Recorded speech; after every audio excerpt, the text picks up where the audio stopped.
Hey guys, Casual Chrono here. I've gotten a lot of questions on my channel about can I replace Suzette with, Cyan Suzette or this and that, and I don't have a lot of the characters.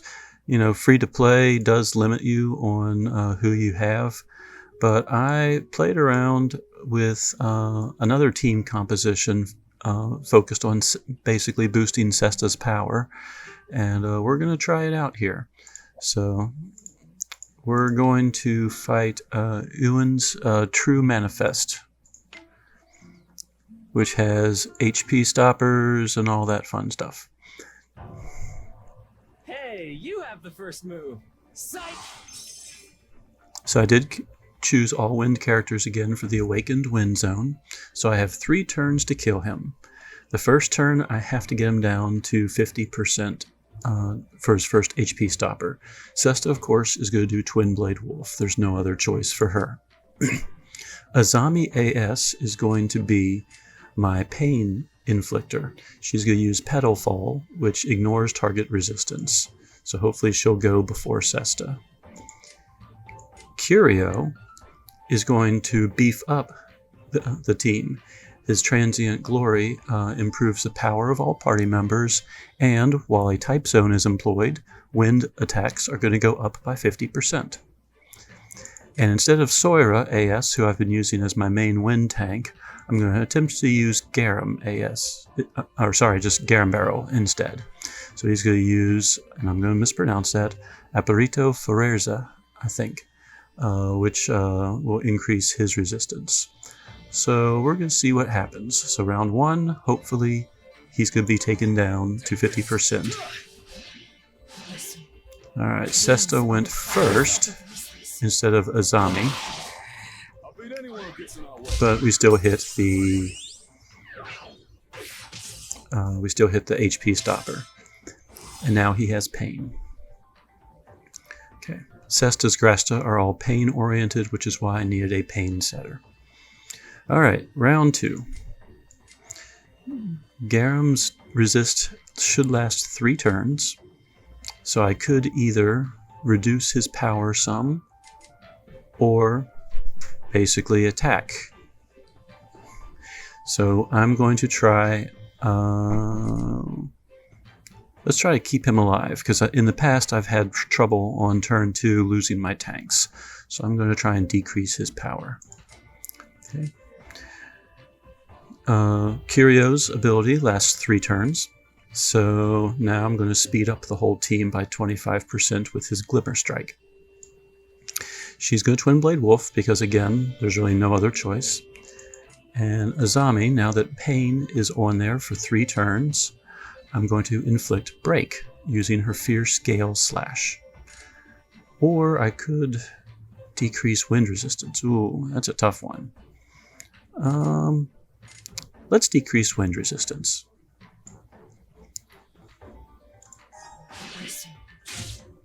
Now this time I need to get him down to 0 for the 3rd HP stopper, and I did. Alright, the reduction in power did seem to help. Garam took 0 damage again. I have a full AF bar to use. This is the last round. He has a shield, 16 stacks of it. Twin Blade Wolf, of course, will eat through the shield, but I'm hoping I can do enough attacks that maybe I can break through and get a few others. So I'm going to blow the AF bar. I think she's just going to spam Fierce Gale Slash. That will make sure that every single attack has a break in place. Sesta's going to spam Starving Wolf, and when the AF bar gets low and the combo rate gets up, that's when I'm going to switch to Twin Blade Wolf. Curio at this point, there's no reason to beef up my resistance anymore, so he's just going to spam Glimmer Strike. And Garam is going to spam his attack, the Wind Piercing attack. I'm going to mispronounce that as well. Iroa Thessaly. We'll go with that. Why not? So basically, spamming first ability, spamming first ability, spamming first ability, spamming first ability. And when the bar gets to about here, she's going to switch over and Twin Blade Wolf. And hopefully that will be enough to finish him off. Let's find out. 1, 1, 1, 1. Keep spamming. Keep spamming. I'm watching that AF bar. It's looking promising. And he might even die before the Twin Blade Wolf. Keep spamming. Keep spamming. Yep, he's down. I'm going to keep spamming it anyway. Stick with the original plan. Just so I can talk it out. And around now, Twin Blade Wolf. These are the cries of the voiceless. And I'm going to keep spamming 1 while she's Twin Blading Wolf it. In Sesta's way. So 242 million health. He's down. True Manifest complete. And as always, I'm going to show you the team.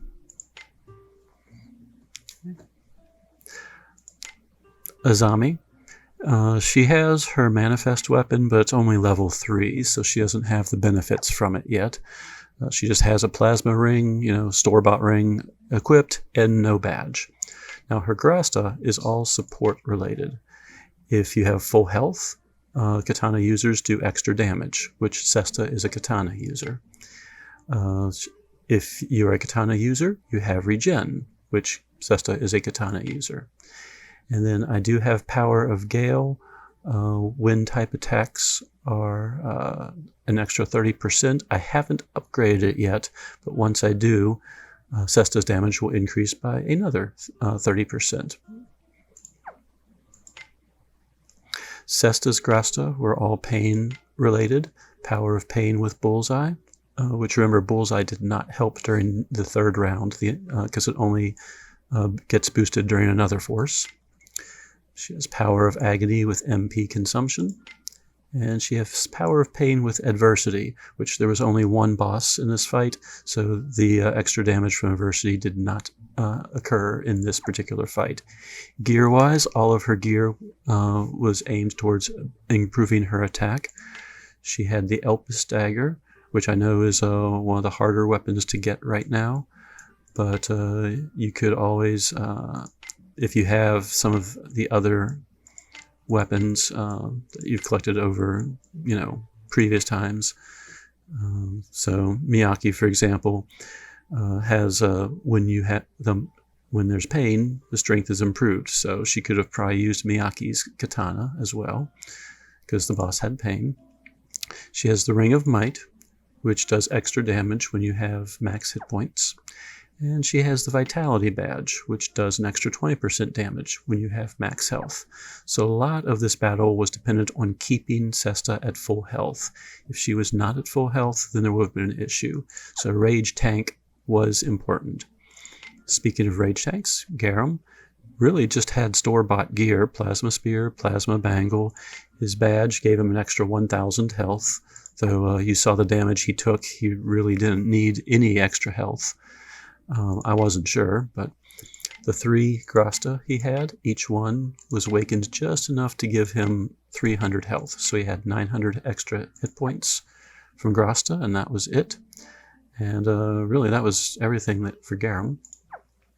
And then Curio, free character, he has Innocence that he's leveling up for Izuka, so he's not even using his own personal weapon. He had a Tempered Ring, which was not leveled whatsoever. And he had a Stats Plus badge, but it was just one of those plus 10 stats. The badge really didn't matter. Grasta-wise, he was completely without Grasta entirely. And I had no one in the reserves. I didn't have Ukwaji healing the team or anything like that. So here was a win zone team. Azami and Curio are free characters. Garam is just a rage tank that was able to take blows. And Sesta just continued to do Sesta stuff. So hopefully this is another combination that will allow you to have success against particularly difficult enemies. So hope this helps. Casual Chrono, signing out.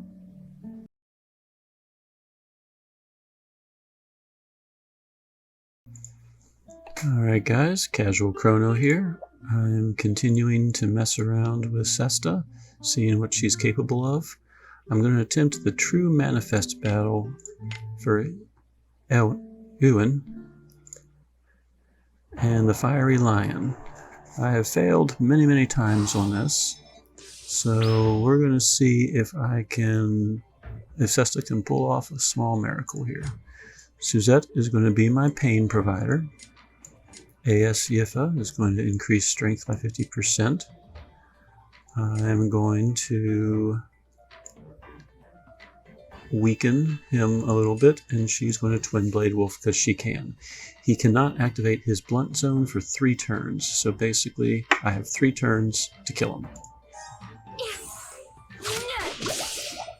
Alright, his first HP stopper's at 50%, and he'll heal back up to 4. Alright, we hit it.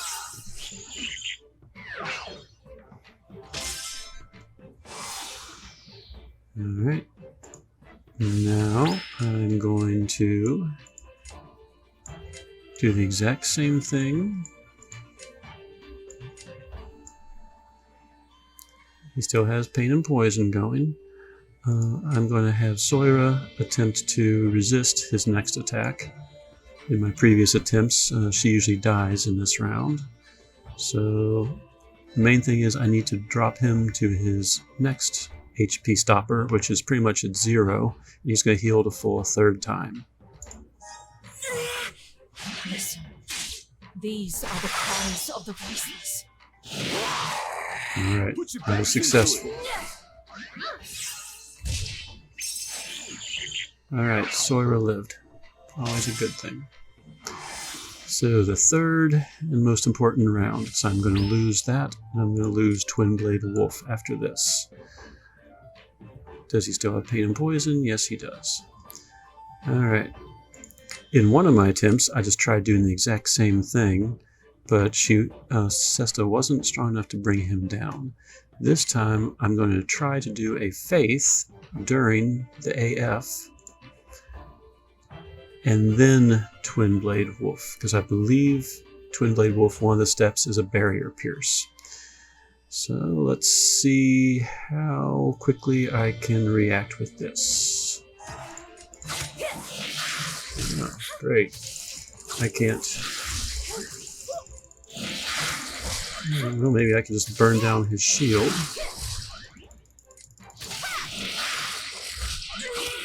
And then wolf him down when the AF bar starts to get low.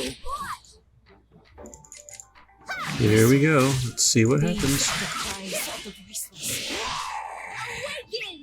Oh. That was it, right? There's no more HP stoppers? Wow. Oh, I spent days trying to figure that one out. Before Sesta.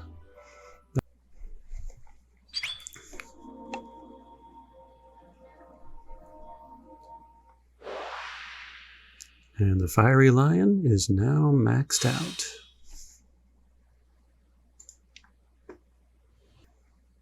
Alright, as always, I'll share with you my party setup. Suzette provided pain and poison. She herself has her True Manifest weapon, but I'm not so sure it's really required as long as she can keep dropping pain and poison. Skills were basically Dragon Assault and Demonic Thrust. And there's her gear. Oh, grasta.